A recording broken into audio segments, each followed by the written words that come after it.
one of the things that I guess as I get older, I realize is how many barriers are very subtle to people who are, intelligent, capable, competent, whatever.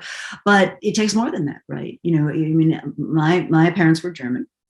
They came to this country with like $50 between them and a trunk and a lot of hopes and dreams, but they happened to be white. And so the skids were totally greased, I mean, next stop was Yale, then it was Xerox, then it was, and on and on and on. I mean, there were like that kind of barrier didn't exist. I mean, there were others that did. And it's no discredit to them at all what they accomplished, which was phenomenal, but they didn't have a lot of these barriers that would have just stopped it right from the get-go. And I think that's something that it's taken a while to appreciate just how real those things are.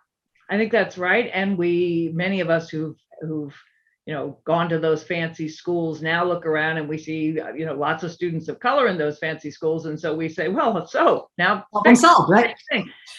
But then realizing, I think about it sometimes, suppose I'd gone to Howard, right?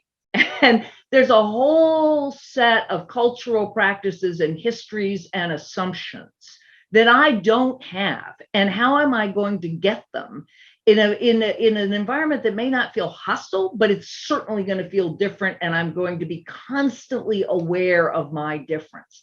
And, so it's the first step, of course, is admission, but that is not the same as really absorbing different contributions and different cultures into an environment. And that's where, again, one of the reasons I wrote this book now, the United States will be a plurality nation by the 2040s. And by 2027, Americans under 30, there will be no white majority. So our younger people are indeed growing up in a very different nation than the one you and I grew up in.